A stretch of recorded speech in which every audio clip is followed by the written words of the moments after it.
Hello and welcome to our channel solo tales. और आज की हमारी मूवी का नाम है द रेनडियर गेम्स। तो चलिए शुरू करते हैं मूवी की बेसिक प्लॉट लाइन।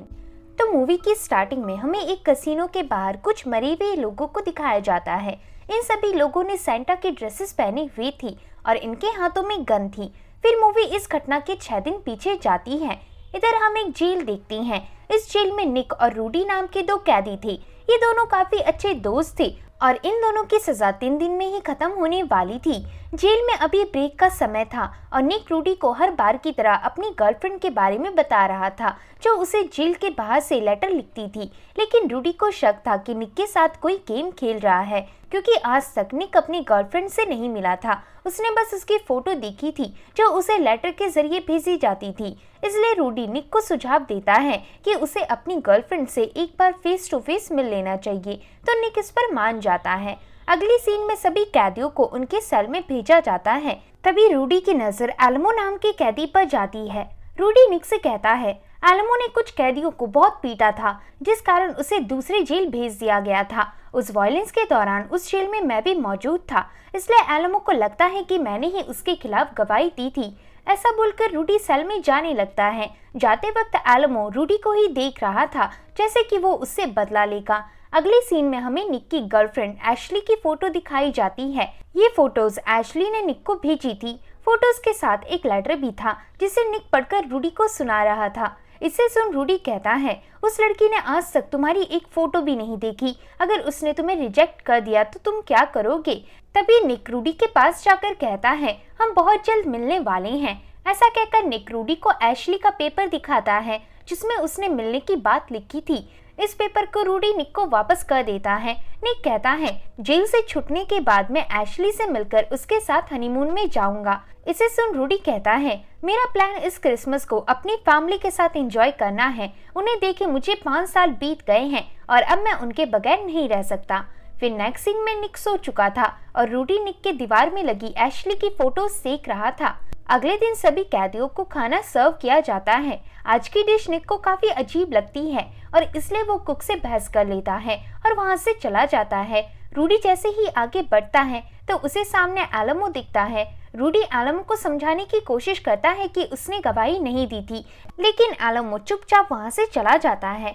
आगे सभी कैदी लंच कर रहे होते हैं, लेकिन इस दौरान रूडी एल्मो की तरफ देख रहा होता है, क्योंकि उसे एल्मो से डर लग रहा था। रूडी इससे ध्यान हटाने की कोशिश करता है और तभी रूडी और निक के साथ जो कैदी बैठा हुआ था उसके खाने में एक कीड़ा निकलता है। इस कीड़े को देखकर वो कैदी चिल्लाने लगता है और सभी कैदी को इस बारे में बताता है। तभी सभी अपने अपने खाने में वो कीड़ा नोटिस करते हैं और चिल्लाने लगते हैं। फिर उन्हें शांत कराने एक ऑफिसर आता है, पर कैदी उस ऑफिसर को ही मारने लगती हैं। इसके बाद जेल में काफी उठापटक होती है, जिसे रोकने वहां पुलिस की स्पेशल टीम आती है और कैदियों को मारने लगती है। इस दौरान एल्मो अपनी चेयर से उठता है और एक चाकू लेकर रूडी की तरफ बढ़ने लगता है, लेकिन तभी निक रूडी को धक्का दे देता है। तब एल्मो उस चाकू से निक को ही मार डालता है और रूडी की तरफ बढ़ता है, पर रूडी एक प्लेट से खुद को बचा लेता है और तभी वहां पुलिस वाले आकर एल्मो को रोक लेती है। इसके बाद रूडी निक के पास जाता है। इधर निक मर रहा था और मरते वक्त उसके आखिरी शब्द ये थे वहां एशली मेरा इंतजार कर रही होगी। ऐसा कहकर निक मर जाता है। इसे देख रूडी बहुत चिल्लाता है। अब निक को मरे 2 दिन बीत जाते हैं। तभी जेल का जेलर वहां आकर निक की मौत का मजाक उड़ाने लगता है, जिसे सुन रूडी उस जेलर की तरफ बढ़ता है, पर जेलर वहां से चला जाता है। इसके बाद रूडी अपने कैबिन में वापस आता है और तभी रूडी की नजर दीवार में लगी एशली की फोटो पर जाती है। रूडी एशली के फेस को बहुत अच्छे से देखता है और एशली के भेजे गए पुराने लेटर्स को पढ़ता है। दरअसल रूडी के पास अभी बहुत सारा खाली टाइम था। अगले दिन जिन कैदियों की सजा खत्म हो गई थी उन कैदियों को जेल से बाहर भेजा जाता है। इन कैदियों में से एक रूडी भी था। यहाँ सभी कैदियों के रिलेटिव्स उन्हें लेने आए थे, पर रूडी को लेने कोई नहीं आया था। तभी रूडी एक लड़की को देखता है। दरअसल ये लड़की एशली थी। एशली इधर निक को लेने आई थी। रूडी को मन करता है कि वो एशली को सच बता दे, पर वो ऐसा नहीं कर पाता और बस में जाकर बैठ जाता है। रूडी विंडो से देखता है कि एशली अब तक निक का वेट कर रही थी। तभी बस वहाँ से निकलना स्टार्ट हो जाती है। लेकिन बस के बाहर जाने से पहले ही रूडी उस बस से निकल आता है और एशली के पास जाकर झूठ बोलते हुए कहता है, मैं ही तुम्हारा बॉयफ्रेंड निक हूँ। आगे ये दोनों एक रेस्टोरेंट में होती हैं। इधर रूडी जो निक बना हुआ था वो एशली से कहता है, मुझे लगा था कि तुम मुझे देखते ही वहाँ से चली जाओगी, क्योंकि शायद मैं वैसा नहीं हूँ जैसा तुमने इमेजिन किया होगा। एशली कहती है, ऐसा नहीं है, उल्टा जैसा मैंने सोचा था तुम उससे भी ज्यादा हैंडसम हो। इसके बाद एशली और रूडी एक कमरे में जाकर इंटीमेट होती हैं। इंटीमेट होने के बाद रूडी एशली से पूछता है, आखिर तुमने मुझे लेटर क्यों लिखा जबकि तुमने मुझे देखा भी नहीं था। एशली कहती है, मैंने तुम्हारी रिपोर्ट पढ़ी थी, उससे मुझे पता चला कि तुमने अपनी वाइफ को बचाने के लिए एक आदमी का मर्डर कर दिया था। अब दुनिया की नज़र में ये एक मर्डर है, पर मेरे लिए ये एक सच्चा प्यार है और तुम काफ़ी अच्छे इंसान हो। तो इसे सुन रूडी अपनी सच्चाई बताने की कोशिश करता है, पर वो ऐसा नहीं कर पाता। इसके बाद रूडी अकेले में अपना आईडी कार्ड निकालकर टॉयलेट सीट में फ्लश कर देता है ताकि उसकी सच्चाई एशली को पता ना चले। अब क्रिसमस आने में बस कुछ ही दिन बाकी थी, इसलिए एशली और रूडी एक सुपरमार्केट में शॉपिंग करने आई थी। इधर रूडी देखता है कि कपड़ों का प्राइस काफी ज्यादा है। तब एशली कहती है, लगता है कि तुम भूल गए कि मैं कहाँ काम करती हूँ। दरअसल एशली इसी मार्केट की स्टाफ थी। फिर रूडी एशली के सामने ये सब पहले से ही जानने का नाटक करता है और एशली वहाँ से चली जाती है। रूडी अकेले में कहता है, क्रिसमस के बाद मैं इसे सब सच बता दूंगा। आगे सीन एक मोटेल पर आता है। इधर एशली और रूडी अपनी गाड़ी पार्क करती हैं। एशली बाहर निकलकर मोटेल के स्टाफ को बताने चली जाती है कि वो उन्हें डिस्टर्ब ना करे। अब रूडी शॉपिंग बैग्स निकालकर मोटेल के अंदर जाता है, पर तभी रूडी पर कोई आदमी हमला कर देता है। इस आदमी का नाम गॉर्डन था। रूडी अपनी जान बचाने के लिए गॉर्डन पर हमला करता है, लेकिन तभी रूडी पर दूसरा हमला होता है। रूडी को कुछ नहीं पता था कि ये दोनों कौन हैं और ये दोनों उसे क्यों मार रहे हैं। वहाँ पर एक और आदमी आ जाता है और ये तीनों निक को मारने लगते हैं। तभी वहाँ उन तीनों का बॉस गैब्रियल लाइट को ऑन करता है। असल में ये सभी लोग स्मगलर्स थे और ये सभी रूडी को निक समझ रहे थे, पर रूडी इन्हें समझाने की कोशिश करता है कि वो निक नहीं है, लेकिन गैब्रियल इसे नहीं मानता। तभी उस कमरे में एशली आती है और गैब्रियल के लोग एशली को पकड़ लेते हैं। यहाँ हमें पता चलता है कि गैब्रियल असल में एशली का भाई है। इधर एशली गैब्रियल पर बहुत गुस्सा होती है, पर गैब्रियल को इससे कोई फर्क नहीं पड़ता। गैब्रियल रूडी के पास जाकर उस पर गन तान कर कहता है, मुझे एशली के लेटर से तुम्हारे बारे में बहुत कुछ पता चला है, तुम मेरे काम के आदमी हो। तो रूडी कहता है, मैं सच बता रहा हूँ, मैं निक नहीं हूँ, बस एशली ने मुझे निक समझ लिया था। इसे सुन गैब्रियल रूडी को एक पंच मारकर नीचे गिरा देता है। तभी एशली चिल्लाने लगती है। इसे देखकर गैब्रियल एशली को बाहर भेज देता है और रूडी से कहता है, मुझे 100% कंफर्म है कि तुम वही हो। आगे गैब्रियल की टीम रूडी को एक ट्रक में ले जाती है। ट्रक में रूडी को एशली से पता चलता है कि निक ने एक लेटर में लिखा था कि वो कसिनो में काम कर चुका है। इस लेटर को गैब्रियल ने पढ़ लिया था और अब गैब्रियल उस कसिनो में चोरी करना चाहता है। इसे सुन रूडी चिल्लाकर कहता है, मैं निक नहीं हूँ और मैंने किसी कसिनो में भी काम नहीं किया है। तब एशली निक को शांत कराती है और कहती है, मेरा भाई किसी को मारने में देरी नहीं करता। अगर तुमने उसे बार बार कहा कि तुम निक नहीं हो तो वो तुम्हें मार डालेगा। आगे ट्रक को रास्ते में रोका जाता है और गैब्रियल रूडी के कैबिन में आकर निक का लिखा हुआ लेटर पढ़ने लगता है। इस लेटर में निक ने बताया था कि वो जेल जाने से पहले एक कसिनो में सिक्योरिटी का काम करता था। उस कसिनो के बारे में उसे सब कुछ पता है। इसे पढ़कर गैब्रियल आगे कहता है, तुम्हें बस उस कसिनो में चोरी करनी पड़ेगी और उसके बाद हम तुम्हें और एशली को छोड़ देंगे। रूडी कहता है, तुम्हें गलतफहमी हुई है, असल में मैं निक नहीं बल्कि उसका सेलमेट हूँ। असल में निक मर चुका है और बदनसीबी से मैं एशली के सामने नकली निक बनकर आ गया था। तो इसे सुन गैब्रियल वो लेटर मोड़कर फेंक देता है। गैब्रियल के लोग रूडी को उठाकर बाहर लाते हैं। गैब्रियल बाहर आकर रूडी को जिंदा दफनाने को कहता है। इसे सुन एशली गैब्रियल को रोकने जाती है, पर गैब्रियल एशली को नीचे गिरा देता है। वहीं गैब्रियल के लोग रूडी को ले जाकर उसे घुटनों के बल बिठाती हैं और उस पर गन तान लेते हैं। इसे देख रूडी घबरा जाता है और एक्सेप्ट करता है कि वही निक है और वो उनका काम करने के लिए तैयार है। तो इसके बाद गैब्रियल के लोग रूडी को गैब्रियल के पास लाती हैं और गैब्रियल उसे अपने साथ आने को कहता है। तभी गैब्रियल के एक आदमी को रूडी पर शक हो जाता है और वो कहता है, ये आदमी अब तक एक्सेप्ट नहीं कर रहा था कि ये निक है, फिर इसने अचानक से एक्सेप्ट कैसे कर लिया। तो इस बात पर गैब्रियल को पॉइंट दिखता है। गैब्रियल रूडी के सामने जाता है और रूडी पर गन तान कर पूछता है, एशली कहाँ काम करती है? उसने तुम्हें ये सब लेटर में बताया था? तो रूडी को इस बारे में पता था क्योंकि उसे खुद ये बात एशली ने बताई थी, इसलिए रूडी इस सवाल का जवाब दे देता है। इसी तरह गैब्रियल रूडी से एशली से रिलेटेड कुछ सवाल करता है और रूडी उन सब के जवाब दे देता है। फिर कंफर्म करने के बाद गैब्रियल रूडी को अपने पास बुलाता है, पर रूडी कहता है, पहले मैं हॉट चॉकलेट पीना चाहता हूँ, उसके बाद ही मैं तुम्हारा काम करूँगा। फिर इसके बाद हम रूडी को पाई खाता हुआ देखते हैं। इधर गैब्रियल रूडी से काम शुरू करने के बारे में पूछता है, पर रूडी उसे खाते वक्त बात करने से मना करता है। दरअसल रूडी बस इनका टाइम वेस्ट कर रहा था। फिर डिश खत्म होने के बाद रूडी दूसरी डिश की डिमांड करता है, तो गैब्रियल का आदमी उसे एक पंच मारता है। मार खाने के बाद रूडी थोड़ा सीरियस हो जाता है। तब गैब्रियल कहता है, तुमने एक लेटर में लिखा था कि उस कसीनो में क्रिसमस ईव के वक्त आधे सिक्योरिटी ऑफिसर्स अपने फैमिली मेंबर से मिलने चली जाती हैं। हम उसी कसीनो में चोरी करेंगे और तुम हमें बताओगे कि ये सब कैसे करना है। ऐसा बोलकर गैब्रियल अपना बनाया हुआ कसीनो का मैप दिखाता है और रूडी से कसीनो के प्राइवेट डोर्स के बारे में पूछता है। इस मैप में कसीनो के अंदर के बड़े बड़े कमरे बने हुए थे, लेकिन प्राइवेट रूम्स और अलार्म सिस्टम के बारे में कुछ नहीं पता था। इसलिए गैब्रियल उन अलार्म सिस्टम के बारे में रूडी से पूछता है, लेकिन रूडी तो उस कसीनो के बारे में कुछ नहीं जानता था। इसलिए वो गैब्रियल के सामने बहाना मारते हुए कहता है, मुझे उस कसीनो में काम करे बहुत लंबा समय बीत गया है और अब तक कसीनो बदल चुका होगा। उस कसीनो का मालिक जैक बैंक्स वैसे भी एक जगह पर टिका नहीं रह सकता। तुम बस मुझे एक बार कसीनो में भेज दो तो मैं वहाँ का सारा रूटीन कंफर्म करके वापस आ जाऊंगा। तो गैब्रियल कहता है, लेकिन कसीनो के स्टाफ इसे पहचान जाएंगे और हम मुश्किल में पड़ सकते हैं। रूडी कहता है, इसलिए मैं भेष बदल कर जाऊंगा और वैसे भी मैंने तुम्हें गलत इन्फॉर्मेशन दी तो तुम मुझे उसी वक्त शूट कर देना। तो इस पर गैब्रियल मान जाता है। आगे गैब्रियल के लोग रूडी को लेकर एक लॉज में जाती हैं। इधर गॉर्डन रूडी के पैर में एक हथकड़ी बांधता है ताकि रूडी बेड से ज्यादा दूर ना जा सके। फिर गैब्रियल और गॉर्डन के जाने के बाद रूडी एशली पर गुस्सा करता है। तब एशली रूडी के पास जाकर उसकी हथकड़ी खोलने की कोशिश करती है।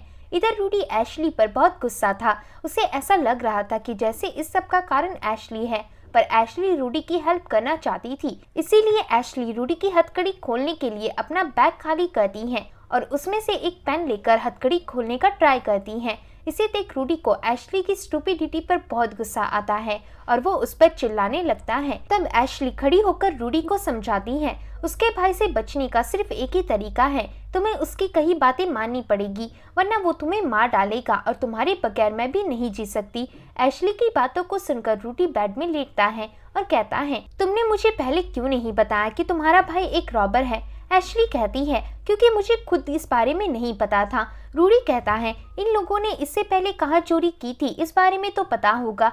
एशली कहती है, ये शायद गैब्रियल की पहली चोरी है और इससे पहले गैब्रियल सिर्फ गन्स की स्मगलिंग का काम करता था। तो इसे सुन रूडी के कान खड़े हो जाती हैं और वो समझ जाता है कि गैब्रियल को चोरी का एक्सपीरियंस नहीं है। इसका मतलब वो गैब्रियल को बेवकूफ बना सकता है। अगले सीन में गैब्रियल के लोग रूडी को काउबॉय की ड्रेस दिखाते हैं जिसे पहनकर रूडी को कसीनो में जाना था। आगे रूडी का ड्रेस और भेष बदलकर उसे उस कसीनो में भेजा जाता है। इधर इनके साथ एशली भी थी। कसीनो के पास आकर गैब्रियल रूडी को कुछ पैसे देता है ताकि रूडी इनसे कुछ लॉटरीज खरीद सके। साथ ही एशली को गाड़ी से बाहर बुलाकर उसे रूडी के साथ जाने भेजता है।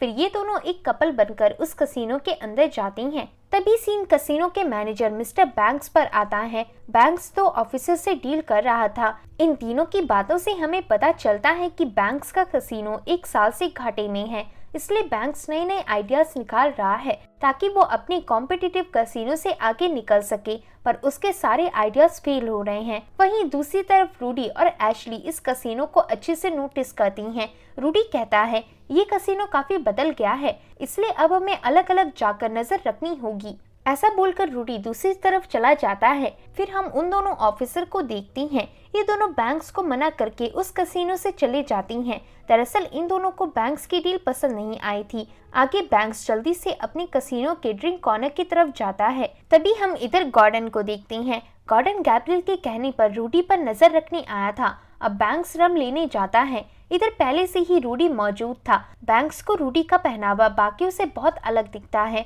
इसलिए वो उससे बात करना शुरू कर देता है। बैंक्स से बात करने के बाद रूडी पीछे मुड़ता है। यहाँ एक आदमी था जिसकी दाढ़ी रूडी जैसी थी। इसे देखकर रूडी को एक आइडिया आता है। रूडी जानबूझकर एक लेडी से टकराता है और एशली के पास जाकर कहता है, मेरी मूंछ निकल रही है और मैं इसे फिक्स करने वॉशरूम जा रहा हूँ।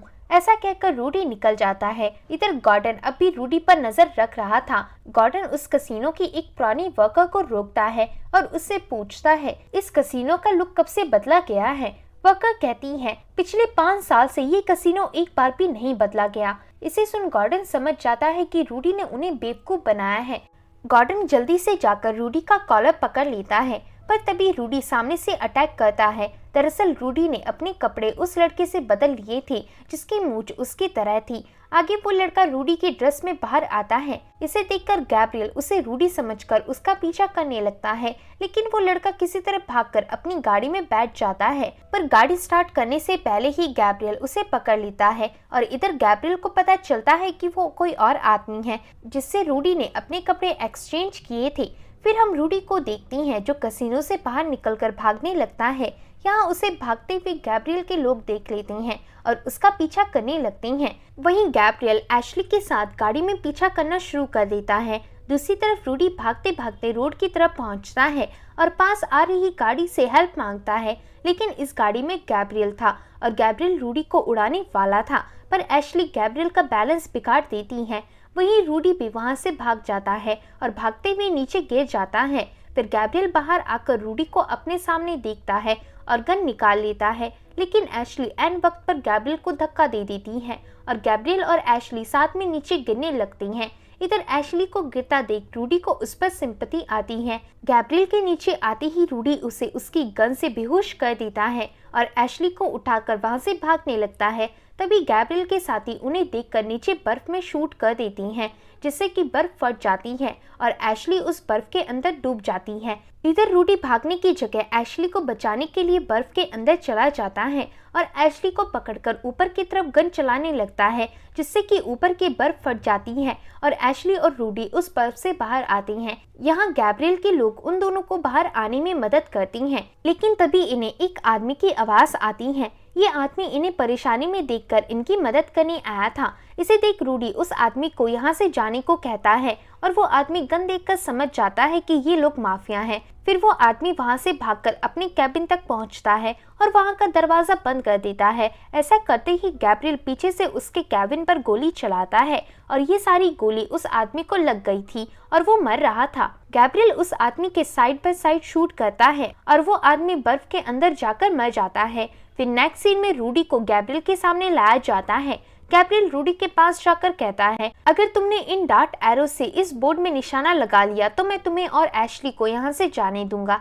ऐसा कहकर गैब्रियल रूडी को वो एरो देता है, लेकिन रूडी ठंड के कारण उस एरो को अच्छे से होल्ड भी नहीं कर पाता। इसे देखकर गैब्रियल रूडी को धक्का देता है और बहुत सारे डार्ट एरोज उठाकर रूडी के फेस के आसपास निशाना लगाने लगता है और पूछता है, उस मैनेजर ने तुमसे कसीनो में क्या कहा था? रूडी कहता है, वो बस जानना चाहता था कि मुझे उस कसीनो के बारे में कहाँ से पता चला, हमारी बस इतनी ही बात हुई थी। ऐसा कहकर रूडी गैब्रियल से रिक्वेस्ट करता है कि वो उस पर निशाना लगाना शुरू ना करे। तब गैब्रियल और उसके साथी हंसने लगती हैं। गैब्रियल कहता है, मैं अब तक तुम पर ही निशाना लगा रहा था। ऐसा बोलकर गैब्रियल बहुत सारे एरोज रूडी पर फेंकता है, जिससे कि रूडी को बहुत चोट लगती है। आगे रूडी को एशली के कमरे में रखवा दिया जाता है और यहाँ एशली रूडी की बहुत अच्छे से देखभाल करती है, जिससे कि रूडी को उससे प्यार होने लगता है। अगले सीन में गैब्रियल रूडी को अपने पास बुलाता है और उसे पूरा प्लान समझाने को कहता है। तो रूडी गैब्रियल से कसीनो का मैप लेता है और बताता है, हम सबसे पहले दरवाजे से एंटर करेंगे, हमें देखकर वहाँ सिक्योरिटी वाले आएंगे, लेकिन हम सिक्योरिटी ऑफिसर्स पर हावी हो जाएंगे और फिर हम लोग कैशियर केज में जाकर एक कैशियर को अपने साथ ले चलेंगे। दरअसल पैसे निकालने के लिए हमें एक कोड की जरूरत है जो कि उस कैशियर को पता होगा। वहां से पैसे निकालने के बाद हम उसी कसीनो में एक दूसरा सेफ लूटेंगे, उसका नाम पावर सेफ है। इस प्लान के लिए हमें 6 लोगों की जरूरत पड़ेगी। तो गैब्रियल इस पर राजी नहीं होता क्योंकि उसकी गैंग में रूडी को छोड़कर सिर्फ 5 लोग थे और अगर उसे 6 लोग लेने पड़े तो उसे रूडी को भी इस प्लान में शामिल करना पड़ेगा। पर रूडी कहता है तुम लोगों ने इससे पहले एक बार भी चोरी नहीं की है और चोरी का एक्सपीरियंस बस मुझे है, इसलिए मुझे पता है कि इस चोरी में 6 लोगों की जरूरत पड़ेगी वरना तुम सब पकड़े जाओगे। तब गैब्रियल मान जाता है और रूडी को कल तक कैसीनो की डिटेल ड्राइंग बनाने को कहता है ताकि उनसे कोई गलती ना हो। तब रूडी कहता है ये काम हो जाएगा पर पहले तुम्हें 6 गन्स और 6 मास्क का इंतजाम करना होगा। इसे सुन गैब्रियल अपनी सीट से उठता है और गॉर्डन को इशारा करता है। फिर गॉर्डन पीछे से एक कबर्ड खोलता है। इधर सेंटा के ड्रेसेस होती हैं। दरअसल ये लोग सेंटा बनकर चोरी करने वाले थे। फिर रात को रूडी एक मनगढ़ंत मैप बनाकर गैब्रियल के साथी को देता है और गैब्रियल का साथी उसे लेकर चला जाता है। उसके जाते ही रूडी अपने पॉकेट से एक डार्ट एरो निकालता है जो उसने गैब्रियल के मारते वक्त अपने पास छिपा लिया था। रूडी इस डार्ट को खोलता है और डार्ट के नॉक से बैट का स्क्रू ढीला करके अपनी हथकड़ी बैट से निकाल लेता है। फिर रूडी खिड़की से एक मिनी ट्रक को देखता है जिसे गैब्रियल के लोग बाहर निकालते हैं। इसे देखकर रूडी ट्रक से भागने का प्लान बनाता है और खिड़की से नीचे उतरकर सबसे छिपते हुए उस गाड़ी के मिरर में अपना हाथ डालता है और गाड़ी का डोर खोलकर उसके अंदर बैठता है। रूडी को लगता है कि गाड़ी के अंदर गाड़ी की डुप्लीकेट चाबी होगी पर अंदर कोई चाबी नहीं होती। तभी कोई सामने वाली गाड़ी स्टार्ट करता है जिसे देखकर रूडी नीचे झुक जाता है। अचानक से वहां ट्रक को चेक करने गॉर्डन आता है लेकिन रूडी पहले ही उस गाड़ी की डिक्की से निकल गया था। डिक्की से निकलकर रूडी अपने लॉज में वापस जाता है। इस लॉज के ग्राउंड फ्लोर से रूडी को एशली की आवाज आती है। रूडी अपना चाकू लेकर उस आवाज को फॉलो करता है और देखता है कि एशली पूल में थी और गैब्रियल उससे बात कर रहा था। रूडी उनकी बात ध्यान से सुनता है। इधर गैब्रियल कहता है हमें रूडी से जो कुछ भी जानना था हमने जान लिया है, इसलिए अब मुझे उसे मार डालना चाहिए। एशली कहती है नहीं, जब तक रूडी मुझसे प्यार करता है तब तक वो हमारे इशारों में चलेगा और हम उसका अंत तक यूज कर सकते हैं, इसलिए हमें थोड़ा सोच समझकर कदम रखना चाहिए। ऐसा बोलकर ये दोनों इंटीमेट होने लगती हैं। इसका मतलब इन दोनों ने भाई बहन बनने का नाटक किया था और असल में ये दोनों लवर्स थे। अब इतने में ही उस लॉज में गॉर्डन आ जाता है पर गॉर्डन की देखने से पहले ही रूडी दूसरे रूम में छिप गया था और गॉर्डन की बात सुन रहा था। इधर गॉर्डन और उसका साथी रूडी के कमरे में चेक करने जाने वाली थी। इसे सुनकर रूडी जल्दी से वहां से भागता है और दूसरी साइड वाली सीढ़ी की तरफ जाता है ताकि लॉज से बाहर निकलकर वापस खिड़की से अपने अपार्टमेंट में जा सके। लेकिन दूसरी सीढ़ी से गैब्रियल का दूसरा आदमी ऊपर की तरफ आ रहा था। इसे देखकर रूडी घबराते हुए सीधा अपने कमरे के दरवाजे के पास जाता है और चाकू से अपार्टमेंट की लॉक की वायरिंग खोलने का ट्राई करता है। वहीं इस दौरान गैब्रियल के दोनों साथी उसी अपार्टमेंट तक पहुंचने वाले थे। इधर रूडी का लॉक फाइनली ओपन हो जाता है। तभी गैब्रियल के लोग उधर पहुंच जाते हैं और इन्हें एक साथ दरवाजा बंद करने की आवाज आती है। इसे देखकर गॉर्डन रूडी के कमरे का दरवाजा खोलता है और इधर जाकर देखता है कि रूडी अकेले में कार्ड्स खेल रहा था। ये देखकर गॉर्डन वहां से चला जाता है। गॉर्डन के जाते ही रूडी अपना पैर बेड से निकालता है। दरअसल रूडी ने अपने पैर में ऊपर से हथकड़ी बांध रखी थी, लेकिन फिलहाल रूडी उस लॉक को अपने पैर में फिक्स कर देता है ताकि वो पकड़ा ना जाए। अब मूवी चोरी के दिन शिफ्ट होती है। इधर हम रूडी को ट्रक के अंदर देखते हैं। यहाँ गैब्रियल का एक आदमी समझ जाता है कि रूडी नर्वस है, इसलिए वो उसे अल्कोहल ऑफर करता है। रूडी उस अल्कोहल को अपने गन में भर लेता है ताकि उसे चोरी के दौरान पी सके। आगे उनकी ट्रक कैसीनो तक पहुंचती है। इधर कैसीनो के पास एशली अपनी गाड़ी में उन्हीं के आने का वेट कर रही थी।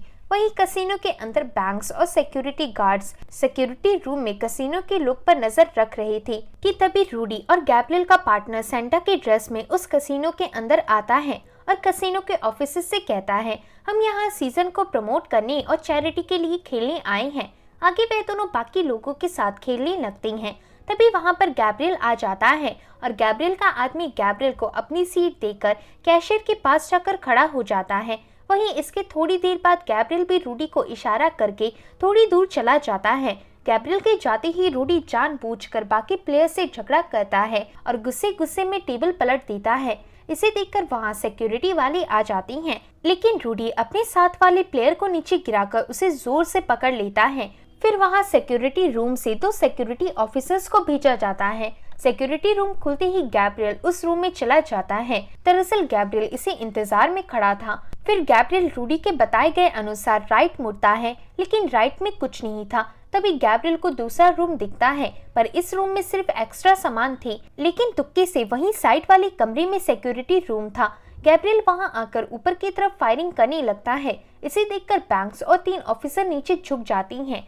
वहीं कैसीनो हॉल में सभी को गन की आवाज सुन जाती है, पर इसे सुन गैब्रियल का साथी मैक कैशियर को गन पॉइंट में ले लेता है। वहीं बाहर से गैब्रियल के बाकी साथी आकर सभी को होस्टेज बना लेती हैं। फिर इधर सिक्योरिटी और गैब्रियल के लोग एक दूसरे पर फायर करने लगती हैं। वहीं दूसरी तरफ गैब्रियल के कहने पर मैनेजर अपने दोनों सिक्योरिटी को हथकड़ी पहना देता है और गैब्रियल से कैसीनो छोड़ने की रिक्वेस्ट करता है। वहीं इस दौरान हॉल में मामला शांत हो चुका था और रूडी सभी कस्टमर को एक कमरे में लॉक कर देता है। तभी मैक के फोर्स करने पर कैशियर बताता है कि हम कोई सिक्योरिटी कोड यूज नहीं करते, सारे पैसे सामने के कमरे में हैं। तो मैक पीछे पलटकर सामने वाले कमरे में शूट करके उसका दरवाजा खोलता है, पर उस कमरे में पैसों के साथ कुछ ऑफिसर्स भी थे। वो ऑफिसर मैक को मार डालती हैं, लेकिन तभी गॉर्डन के आदमी भी उन ऑफिसर्स को शूट करके उन्हें भी मार देती हैं। तभी पीछे के दरवाजे से 2 सिक्योरिटी ऑफिसर्स आ जाती हैं और गॉर्डन पर गन तान लेती हैं। इसे देखकर गॉर्डन को रूडी पर बहुत गुस्सा आता है, क्योंकि रूडी ने जैसा बताया था वैसा यहाँ कुछ नहीं था। पर तभी उधर एक गाड़ी आती है और उन दोनों ऑफिसर्स को उड़ा देती है। इस गाड़ी से एशली बाहर निकलती है। एशली के हाथ में गन थी, जिसे वो रूडी पर पॉइंट कर देती है और रूडी को उस कमरे में लेकर जाती है जहाँ पर बहुत सारा पैसा पड़ा हुआ था। इधर गैब्रियल के लोग उन पैसों को भर रहे थे। इसे देखकर एशली भी अपने बैग में पैसे भरने लगती है। दूसरी तरफ हम गैब्रियल को देखते हैं, जो बैंक से पाव सेफ के बारे में पूछता है, पर बैंक्स कहता है ऐसा कोई सेफ नहीं है। तभी वहाँ पर रूडी को लाया जाता है। गैब्रियल बैंक्स को रूडी की शक्ल दिखाता है और कहता है ये निक है जो तुम्हारे कैसीनो में काम करता था, इसे पहचानो। बैंक्स कहता है ये निक नहीं बल्कि काउबॉय है। तो इसे सुन गैब्रियल रूडी को छोड़ता है। तब रूडी कहता है मैं कब से तुम लोगों को यही समझाने की कोशिश कर रहा था, पर तुमने मेरी बात नहीं सुनी। तो इसे सुन गैब्रियल अपनी गन निकाल लेता है, पर रूडी उसे रोकते हुए कहता है लेकिन मैंने पोवाओ सेफ के बारे में सच बोला था। असल में मुझे जेल में इस बारे में असली निक ने बताया था। तब एशली कहती है नहीं, ऐसा कोई सेफ नहीं है, हमें इतने ही पैसे लेकर यहाँ से निकल जाना चाहिए। इस बात पर एशली और रूडी लड़ने लगती हैं। तब गैब्रियल कहता है अच्छा फिर वो सेफ कहाँ है? रूडी कहता है तुम्हारे पीछे उस सीक्रेट डोर में। तो गैब्रियल अपने पीछे जाकर लिक्विड कैबिनेट को खोलता है और तभी उसे वहाँ पर एक सेफ दिखती है। तो इसे देखकर रूडी भी काफी खुश होता है, क्योंकि ये सिर्फ उसका एक अंदाजा था। अब गैब्रियल बैंक्स को उठाता है और उस पर गन तानकर उस सेफ को खोलने को कहता है। तो बैंक्स ऐसा ही करता है, लेकिन उस सेफ में पैसे नहीं बल्कि गन थी, जिससे बैंक्स गैब्रियल के साथियों को मार डालता है। वहीं बचे हुए साथी नीचे झुककर उस कैबिन से बाहर निकल जाती हैं। इधर बैंक्स अंधाधुंध गोलियां चलाना जारी रखता है। वहीं इस दौरान रूडी को एक गन मिलती है, पर उठाने से पहले गॉर्डन वहां आकर रूडी से वो गन छीनने लगता है। दरअसल इस गन से रूडी गैब्रियल के लोगों को मारने वाला था। इस लड़ाई में वो गन कहीं दूर गिर जाती है, जिसके बाद रूडी गॉर्डन को पंच मारता है और उस गन को उठाकर गॉर्डन पर तान लेता है। पर गॉर्डन देखता है कि उस गन से अल्कोहल निकल रहा था, मतलब उसमें बुलेट नहीं थी। अब गॉर्डन असली गन पकड़कर रूडी पर बहुत हंसने लगता है और लाइटर निकालकर इस मोमेंट को एंजॉय करता है। तभी रूडी मौका देखकर उस अल्कोहल को लाइटर में छिड़क देता है, जिससे कि लाइटर आग पकड़ लेता है और गॉर्डन जलकर खिड़की से नीचे गिर जाता है। वहीं इस दौरान भी बैंक्स गैब्रियल पर शूट कर रहा था। गैब्रियल बचते हुए अपनी गाड़ी में बैठ जाता है और जैसे ही बैंक्स की गोली खत्म होती है, गैब्रियल उसे अपनी गन से मार डालता है और गाड़ी लेकर जाने लगता है। फिर इन सब के बाद रूडी कैसीनो के पीछे के दरवाजे से बाहर आता है, लेकिन इधर गैब्रियल उसका इंतजार कर रहा था। यहाँ दोनों ही एक दूसरे पर गन तान लेती हैं, पर तभी वहाँ एशली आ जाती है और रूडी पर गन तान लेती हैं। इसके बाद ये तीनों पैसों से भरे ट्रक को उस जगह ले जाती हैं जहाँ इन्होंने सारा प्लान बनाया था। इधर इन्होंने रूडी के हाथ बांध रखे थे। आगे गैब्रियल उस ट्रक से पैसों का बैग निकालता है और एशली उनमें से थोड़े से पैसों को अपनी गाड़ी में भरती है और उस गाड़ी में पेट्रोल छिड़कने लगती है। वहीं इस दौरान गैब्रियल रूडी को ट्रक से बाहर निकालता है और घुटनों के बल बैठाता है। दरअसल इन दोनों का प्लान था रूडी को इस गाड़ी में कुछ पैसों के साथ जला देने का, ताकि पुलिस को ऐसा लगे कि रूडी पैसे लेकर भाग रहा था, पर उसका एक्सीडेंट हो गया और सारे पैसे जल गए। इसके बाद पुलिस उन दोनों को कभी नहीं ढूंढेगी। तो इसे सुन रूडी एशली को निक की याद दिलाता है। वो तुमसे बहुत प्यार करता था, वो कभी नहीं सोच सकता था कि तुम ऐसी होगी। तब गैब्रियल रूडी को ऊपर उठाता है और गाड़ी में बिठाने ले चलता है। तभी एशली रूडी से कहती है, तुम भी कुछ शरीफ नहीं हो। निक को तुम्हारे कारण चाकू लगा था और तुम उसकी गर्लफ्रेंड को फंसाने में लग गए।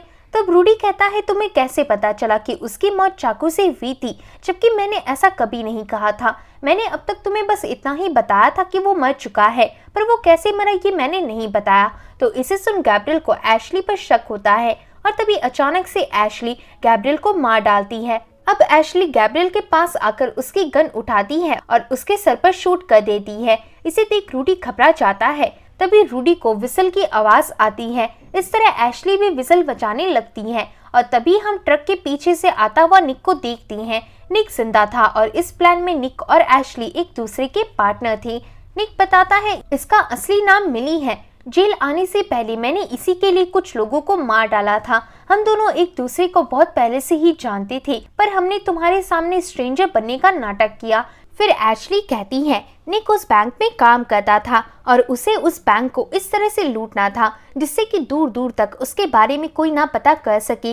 निक कहता है, और इसलिए मैंने जेल में आलामो को पैसे दिए थे मुझ पर नकली स्टैप करने के लिए, पर खुशनसीबी से उस दिन फूड फाइट हो गई थी और हमारा प्लान और भी आसान हो गया। जब सभी लड़ने में बिजी थे तब मैंने ब्लड कैप्सूल चबा लिया था जिससे मेरे मुंह के आसपास खून आने लगे थे, और साथ ही मैंने उस जेल के एक गार्ड को पैसे दिए थे मेरी मौत की अफवाह फैलाने के लिए।